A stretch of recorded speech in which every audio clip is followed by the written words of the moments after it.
शेतकरी शेतावरी जीवापरी माया करी, मने काळी आई मातीला.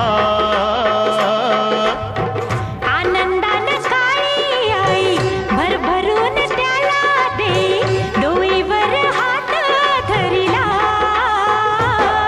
दिसरातीच करूया, राबूया जाऊया शेताला. जड घामाचं पाण्याचं प्रेमाचं शिंपूया शेता.